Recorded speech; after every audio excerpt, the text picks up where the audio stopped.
fight fans, let's bring out our next fighter, Jacob Soul Taker Clevidence.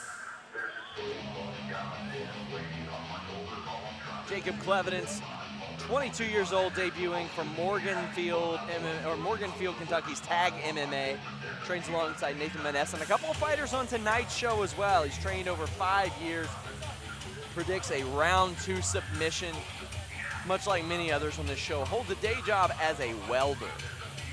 Yeah, Tag has had a huge presence on this card, and they've been coming out swinging. Also, to clear up your comparison in the last fight, you meant Yoel Romero, not Anderson Silva. That is correct. You haven't lost all your marbles yet. That's why I stopped fighting. And his opponent, Mike King Stewart. Mike King Stewart, 29 years old, Razor's Edge MMA out of Dayton. He has trained about a year. He stayed very active. This is his 3rd fight in just 4 months. He can go all 3 rounds as we've seen in the past, but he is looking for a round 2 KO. Now, we just mentioned that Clevidence predicted a round 2 submission. Mike Stewart's predicting a round 2 KO. Let's just fast forward to round 2. That's what I'm looking for. Unless there's some amazing fireworks in round 1 that we need to see to get lead up to that 2nd round finish. Clevidence, 5'11", Michael Stewart, 5'8". Clevidence just 22 years old, and Michael Stewart's 30 years old, and Clevidence does have a little bit of a weight advantage along with that height advantage. So it's going to be interesting to see how Mike Stewart plans to get that knockout.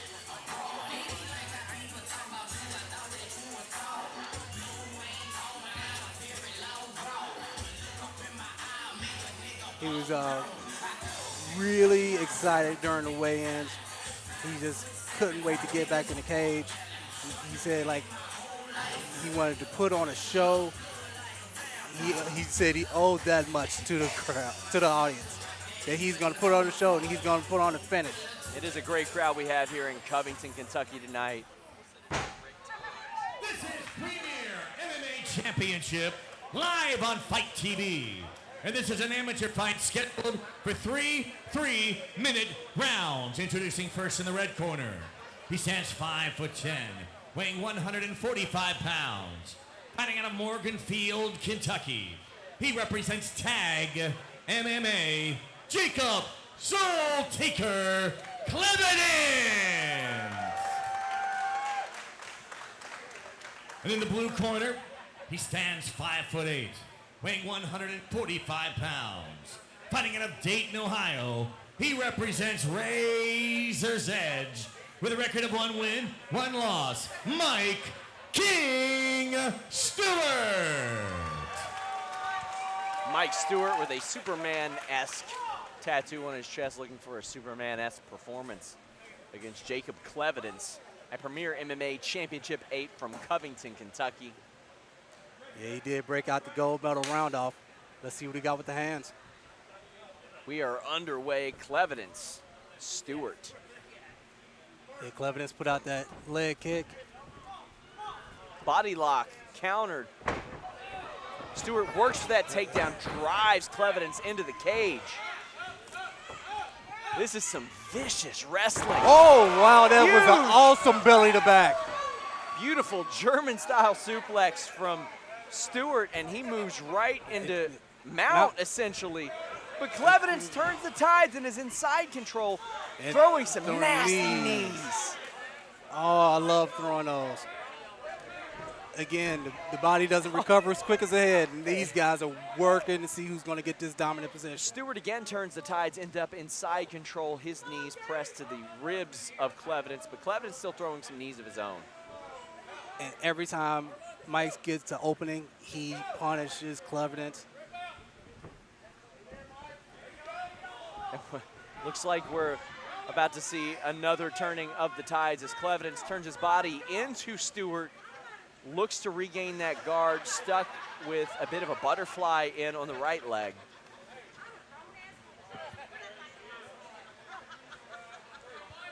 Yeah, it looked like Stewart's taking a rest. After a Fast and the Furious start to the first 90 seconds. definitely a slowing of the pace. Clevidence looking to work that left leg over, and he has a triangle applied. Does he have the arm over? And Stewart it's in. He's got to get the arm across. Now he's looking to seal it up. If he can get that arm across, he can finish. Clevidence needs to push the right elbow, as he's doing, of Stewart across his body. He does have the leg hooked. And you would expect Stewart to maybe put his hand up on his ear, try for that, but Clevidence has control of that left arm, and there's the arm. It is across. But he regains that spot really quickly. There it is. He's tried to post that elbow into the abdomen of Clevidence, really make him work for it. Yeah, and the thing about having a bald head, it's kind of hard to maintain the hand over the ear. Now Stewart works up. Clevidence grabs the calf, but Stewart is really working ground and pound. He is making Clevidence pay for not giving up on this triangle, and it's essentially out. This triangle, Stewart is in no danger right here. Yeah, and Clevidence is just burning energy, trying to clamp him down with those legs. Those legs are going to burn more oxygen than anything in your body. All right, we got a battle going on here. That's a tough one to score. Clevidence didn't score that submission. He worked the submission an awful lot, but Clevidence did land some strikes from the bottom in that submission, and even though that he was on the bottom, he was in the dominant position. It's a tough one to call. It's a tough one to call. The strikes from the bottom weren't really effective. It was more to gain position, and it depends on how the judges look at it. You know, he did land more shots, but Stewart landed the more devastating, more efficient shots and the more power shots. Well, I can tell you our boy Todd Neal at the Kentucky Athletic Commission is completely against 10-10 rounds, no matter what I tell him. I don't know that this would be one of those, but, man, this was a lot of back-and-forth action. We saw some deep takedowns, some heavy knees from both guys, not a lot of great defensive grappling, but a lot of big offense from the triangle attempt, the ground and pound from both sides. We cannot forget the amazing German that Mike just I think that one probably sealed the round for Mike Stewart after that triangle attempt and everything. That beautiful German suplex that he was able to deliver to Clevidence early on really, really helped him.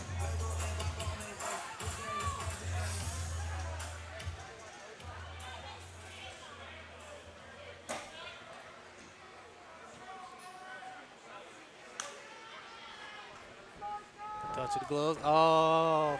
Little bit shifty on the part of Stewart, and he started to grab the fence there, but he touched the glove, threw a kick. That's definitely frowned upon. It's not against the rules, but it's definitely frowned upon. Stewart grabs the underhooks, but gets taken down anyway with relative ease from Clevidence.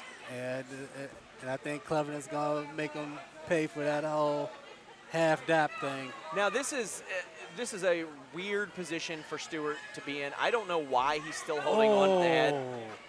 Right. And finally, Stewart let go, but if you're Clevidence, oh, he's got that half Nelson too. But he's if I'm Clevidence, I would have held that half Nelson delivered knees, but to each their own.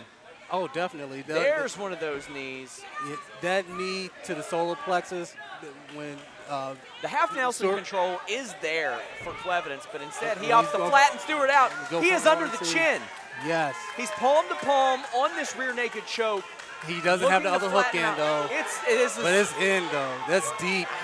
If he survives this, that is miraculous that he was able to peel that hand off. Impressive grappling defense from Stewart. Yes. Now, as I was mentioning, the half Nelson was there for Clevidence to really control his opponent. He opted to switch, take the back, go for the finish as opposed to just working the knees. And now he's close to having a body triangle, and he does lock it on.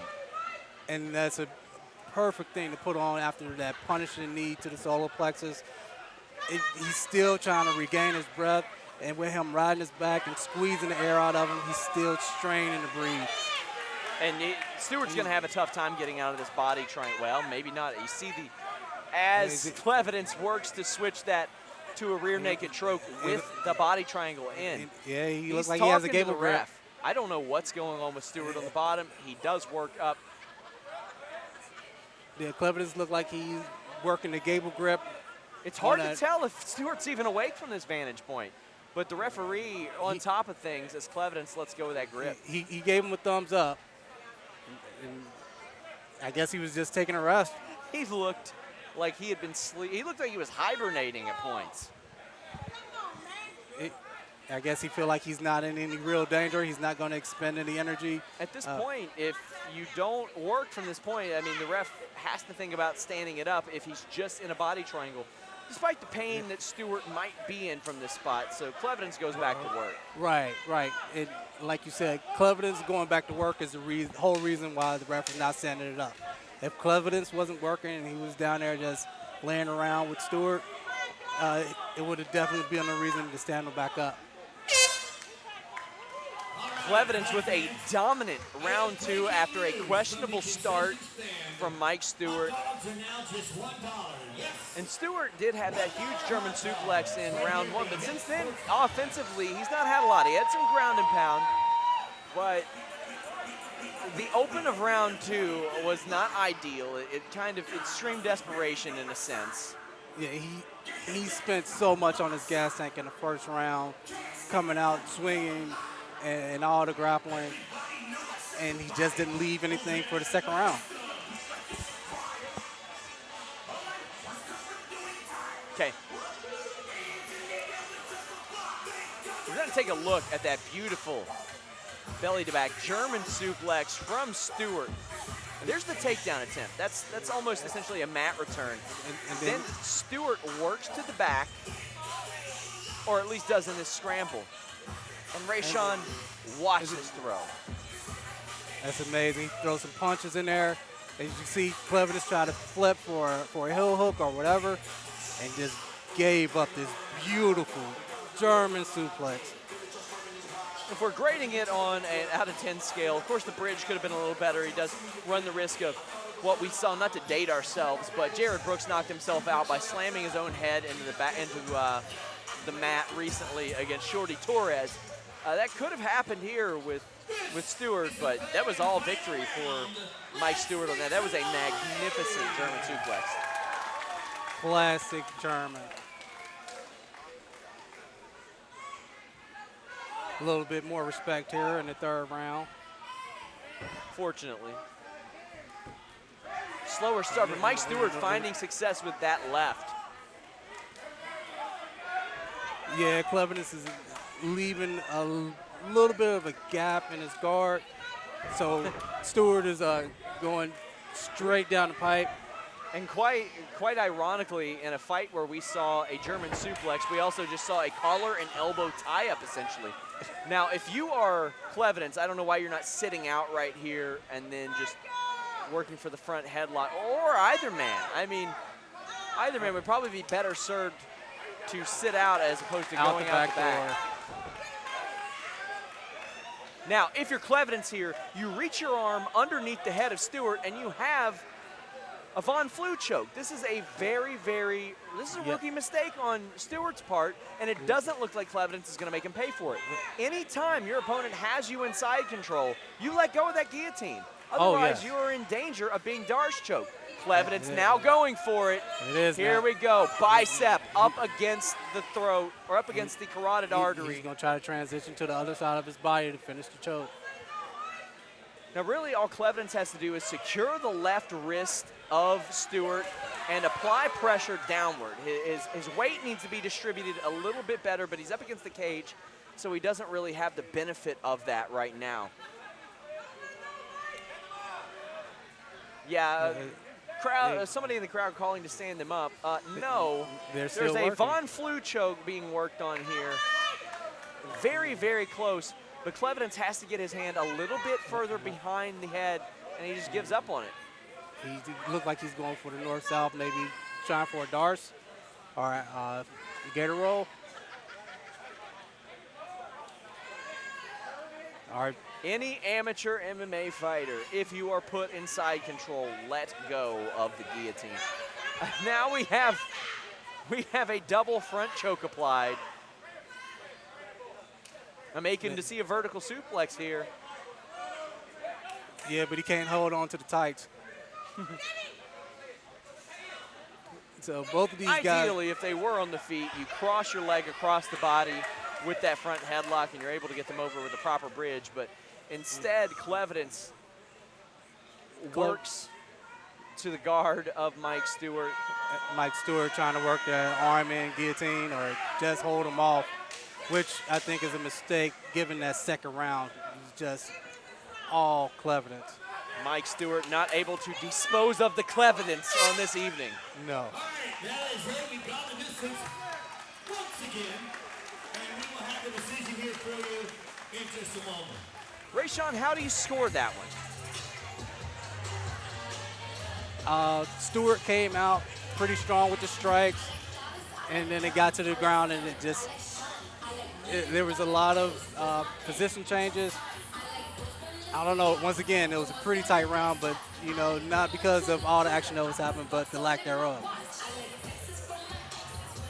Both men look cooked after this fight.